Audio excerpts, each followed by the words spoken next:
Attamoltan kabajamtoota dhaggeeffattootaa fi daawwattoota keenyaa oduun jimaatarraaf qabnu kunoo. Daarektara tajaajila tikaaf odeeffannoo duraanii obbo Geetaachoo Asaffaa galmee isaanii jalatti namoonni matamanii turan keessaa 20 wabiin akka gadhiifaman kan murtaa'e deemsa mana murtiif falmii yeroo dheeraa gaggeeffameen malee murtii siyaasaa kan ta'in abukaatota himatamtootaa keessaa tokko raadiyoo sagalee Ameerikaaf ibsanii jiru. Gaaffii wabiin gadhiifamuu ka dhiyaate 30 bara 2014 ta'u abukaatoo Yoosef Kiros ibsanii jiru.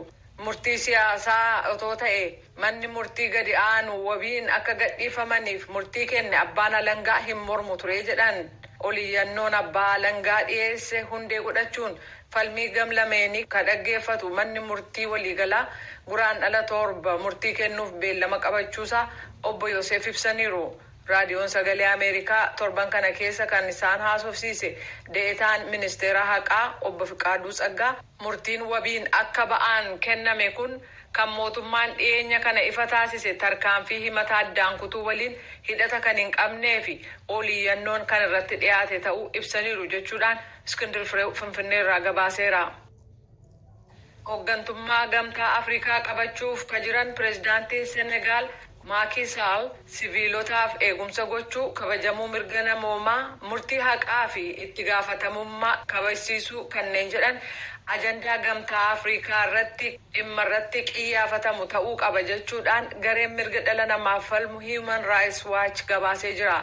Walgahii gamtaa Afrikaa guraandhala 5-6 kan gaggeeffamu yoo ta'u Macky Sall Ardiin Afrikaa kan jedhan garee Human Rights Watchiif Daarektara Afrikaa akka ta'an Karin Nantulia rakkoon jiraatullee jedhan pireezidaantii Senegaal hooggantummaa gamtaa Afrikaa fi waadaa qajeelfamaa irratti bu'uurfame kabachiisuuf cicha jiru agarsiisuu qabu jedhan.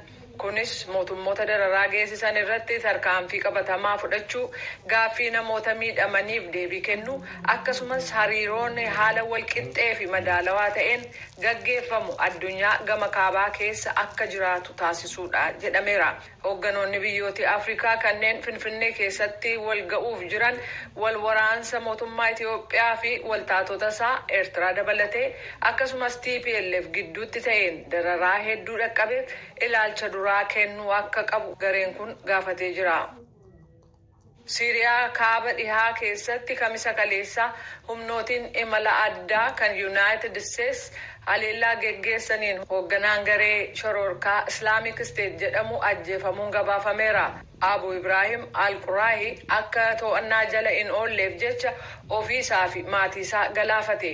Kunis mana isaa Siiriyaa kaaba dhihaa keessatti argamutti yoo ta'u pireezidaant Baayiden White House irraa haala ture hordofaa turan. Shororkeessaan kun jedhan Baayiden ijoollee isaa dabalatee maatii isaa ofitti marsee turuu waan filateef samiirraa haleeluu mannaa jennee humnootii addaa lubbuu isaanii du'aaf dabarsan erginee jedhan. Kanas kan filanne lakkoofsa siviilota miidhamanii xiqqeessuuf jedhan. Siviilonni gamoo sana keessa jiran akka ba'aniif gaaffii dhiyaateen abbaa warraa fi haati warraa ijoollee 4 qaban kan gamoo sana gara gadii jiraataa turan ba'uu isaanii aangawoonni Ameerikaa ibsaniiru. Kunis gamoo sana gara gubbaarratti dhoo'insi ededa gamoo sanaa cabsee ba'ee dura ture. Pireezidaant Baayiden akka jedhanitti. Knowing that this terrorist had chosen to surround himself with families, including children, we made a choice to pursue a special forces raid at a much greater risk than to our own people, rather than targeting him with an airstrike. We made this choice to minimize civilian casualties. Tarkaanfii abdii kutannaa fi booddeettafaa fudhateen lubbuu maatii isaa fi kanneen biroo gamoo sanarra jiraataniif utuu hin gaddiin uffata dhukaatotaan guutameen gargaaramuun otoo hin taane dhukahaadhaan gamoo sana darbii 3ffaa barbadeessuun yakka hojjeteef seera duratti akka hin dhiyaanne taasisee jedhan. Dhoo'insi kun guddaa waan tureef jecha reeffi namootaa gamoo sanarra qilleensarra darbatamaa ture jedha waraanni. Ashaaraa fi qorannaan DNA gaggeeffame Quraashii fi haati warraa akkasumas ijoolleen isaanii 2 ajjeefamuu mirkaneessee jira.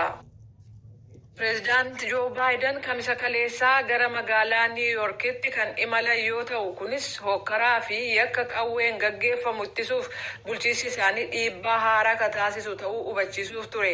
Qawween hin galmaa'in jiranis dhimmi kun kan isaan ilaallatu ta'uun ibsameera. Magaalaan Niw Yoork keessatti hokkara qawween gaggeeffamu dabalaa adeemuu isaan kan ka'e bulchaan magaalattii Eric Adams gargaarsa gaafatanii jiru. Ajjechaa dhaqqabaa jiru hundi keenya ijaan argaa jirra ragaadhas jedhan. Sadarkaa federaalaatti qawween akka magaalaa kana hin seenne gochuu hin dandeenye jedhaniiru. Kamisa kaleessaa waajjira poolisii magaalaa Niw Yoork ka daawwatan Pireezidaant Baayiden meeshaa seeraan alaa seenan irratti hordoffiin taasisamuu akka qabu dubbataniiru. Today, the Attorney General directed all U.S. attorneys in the United States to prioritize. Muummichi qajeelfama kennaniin abbootiin alangaa guutummaa United States keessa jiran hundumtuu daangaa kutaalee fi kan magaalaalee irratti qawwee dhoksaan galan ittisuusa jedhuuf ilaalcha isaanii ka duraa gochuu akka qaban hubachiisaniiru jedhaniiru. Bulchiinsi Baayiden karoora sadarkaa guutuu biyyaa kan meeshaalee naannootti hojjetamanii fi lakkoofsa galmee hin qabne dhaqqabuu dandeessisu labsamee jira. Ukraine lafa Raashaa irratti haleellaa waan geessiste fakkeessuuf Raashaan karoora akka qabdu United States odeeffannoo qabaa jettee jirti. Sana booda Ukraine haleellaa sobaa geessiste jedhame sanaan Raashaan Ukraine irratti haleellaa banuuf akka jirtu aangawa gameessi bulchiinsi Baayiden ibsanii jiru. Aangawoonni tikaa kan Ameerikaa akka jedhanitti viidiyoo haleellaa sobaa agarsiisan qopheessuusa jedhu masaraan Kremlin mala hedduu keessaa akka mala tokkotti gargaaramuun Ukrainii weeraruuf karoorfate jedhaniiru. Oduun ammaaf qabnu kanuma.